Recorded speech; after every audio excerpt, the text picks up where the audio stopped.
और कलयुग में संग में ही शक्ति है। हम लोग जितना साथ में आकर के भगवान का भजन हरि नाम कर सकते हैं, उसी में शक्ति है। भगवान के असीम गुण हैं, लेकिन उन सभी गुणों में से एक गुण बहुत प्रधान है, जो है उनकी करुणा। हम जब भगवान श्री कृष्ण को प्रणाम करते हैं तो क्या प्रणाम मंत्र बोलते हैं? हे कृष्ण करुणा सिंधु दीन बंधु जगतपते।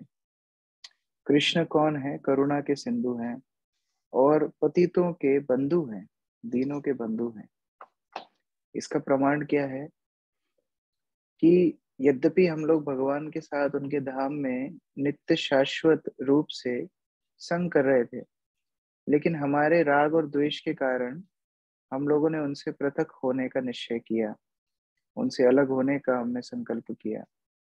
और हमारी जिद को भगवान ने अपनी करुणा के वश में होकर के पूरा किया। हम लोग इतने जिद्दी हो गए कि नहीं, हमें आपसे विलग होकर के ही, स्वतंत्र होकर ही हमें आनंद लेना है। और उस जिद के कारण भगवान ने हमें अलग जाने का मौका दिया। जैसे कभी कभी छोटे छोटे बच्चे जिद्दी करते हैं कि हम अपना खाना खुद पकाएंगे, तो माता उन्हें छोटा प्लास्टिक का सिलेंडर, छोटा प्लास्टिक का चूल्हा और छोटे छोटे बर्तन इस प्रकार प्रदान कर देती है कि ठीक है, आप अपना खाना खुद पकाइए। उसी प्रकार भगवान ने हमें भौतिक जगत में आने का मौका दिया, ये भी उनकी करुणा है। ये सृष्टि लीला भी भगवान की करुणा है। तो उस प्रकार जब हम इधर आ गए, अब इस भौतिक संसार के कल्मश, क्लेश, दुख, समस्याएं सारी इतनी बढ़ती जा रही हैं कि हम लोग अभी भगवान की शरण में दोबारा जाना चाहते हैं। जिस प्रकार छोटे छोटे बच्चे अपने खिलौनों से कुछ समय तो खेलते हैं, लेकिन जब भूख लगती है तो पुनः वो कहाँ पर आते हैं? माता को खोजते हुए आते हैं। कई बार हमारी भगवान के प्रति खोज कर्म के बंधन में पड़ जाती है। हम लोग सोचते हैं कि भगवान को हम लोग कर्म के द्वारा हासिल कर सकते हैं। लोग अपने कार्य क्षेत्र में बड़ी प्रगति करते हैं, कर्म बंधन में फंसते चले जाते हैं। और जो कर्म के बंधन में फंस करके निराशावान हो जाते हैं, ऐसे लोग फिर ज्ञान मार्ग पे जाते हैं। ज्ञान के माध्यम से आनंद ढूंढते हैं, भगवान की खोज करते हैं। ज्ञान मार्ग से उन्हें शांति मिलती है, मुक्ति मिलती है, लेकिन पूर्ण पुरुषोत्तम भगवान श्री कृष्ण के लीलाओं का आस्वादन करने का अवसर नहीं मिलता। ऐसे ज्ञानी पुरुष मुक्ति से भी घृणा करने लगते हैं और किसी न किसी कारण से ब्रह्मांड भ्रमित कौन भाग्यवान जीव, ऐसे ब्रह्मांड में भ्रमण करते करते कर्मी और ज्ञानी भक्त कभी ना कभी शुद्ध भक्तों की संगति में आ जाते हैं। उन्हें या तो कोई जगन्नाथ रथ यात्रा जैसे महोत्सवों में दर्शन होता है, या प्रसाद मिलता है, या शुद्ध भक्तों की कथा सुनने का मौका मिलता है। ऐसे शुद्ध भक्तों की संगति में उन्हें एक बहुमूल्य वस्तु प्राप्त होती है।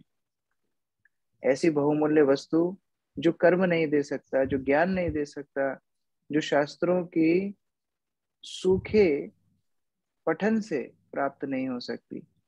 वो उस वस्तु क्या है? हरि नाम। हरे कृष्ण कृष्ण कृष्ण हरे हरे, हरे राम राम राम हरे हरे। प्रभु तुम्हें जीव मंगल चिंता करी, कलि युगे नाम संगे स्वयं अवतारी। जब भगवान श्री कृष्ण स्वयं जीवों के, पतित जीवों के उद्धार की, मंगल की चिंता करते हैं, तब वे कलि युगे नाम संगे स्वयं अवतारी, कलयुग में भगवान नाम के साथ स्वयं प्रकट हो जाते हैं। ये भगवान का नाम अलग नहीं है भगवान से, भगवान का अवतार है। जब जीवों की चिंता भगवान करते हैं, तब नाम के रूप में प्रकट हो जाते हैं। और ऐसे नाम का जब भक्त जप करता है, तो उसके सारे कल्मश ही दूर नहीं हो जाते हैं। क्या होता है? नाम से अमृत धारा नहीं छाड़े यार, नाम रसे मत जीव नाचे अनिवार। तो क्या होता है? नाम से अमृत की वर्षा होती है, और ऐसी अमृत की वर्षा से व्यक्ति पूर्ण रूप से डूब जाता है आनंद में। और ऐसे आनंद में डूब करके क्या करता है? नाम नाचे जीव नाचे, नाचे प्रेम धन, जगत नचाए माया करे पलायन। उस समय पर भगवान श्री कृष्ण का नाम जिह्वा पे नृत्य करता है। हरे कृष्ण कृष्ण कृष्ण हरे हरे, हरे राम राम राम हरे हरे। और इस नृत्य के साथ में जीवात्मा भी नृत्य करती है, जो बहु जन्मों से भटक रही है, भौतिक संसार के गोते खा रही है। ऐसी जीवात्मा भी नृत्य करना शुरू करती है। और साथ में भगवान का प्रेम धन संकीर्तन भी नृत्य करना शुरू करता है। और ऐसे समय पर ऐसे उद्दंड नृत्य को देख करके माया दूर भाग जाती है। तो यदि हमें भौतिक संसार की माया से छूटना है और इस आनंदमय संकीर्तन के नृत्य में भाग लेना है, तो भगवान के हरिनाम को गंभीरता से हम जप करें, भगवान का आह्वान करें कि आप हमारी जिह्वा पर आइए और शुद्ध हरिनाम लेने के लिए हमें सामर्थ्य बनाइए। हरे कृष्ण कृष्ण कृष्ण हरे हरे, हरे राम राम राम हरे हरे। तो आइए हम सब मिल करके भगवान का हरिनाम का जप करते हैं और भगवान के चरणों में निवेदन करते हैं कि वो हमें नित्य रूप से अपने चरणों की सेवा में लगाए। हरे कृष्ण।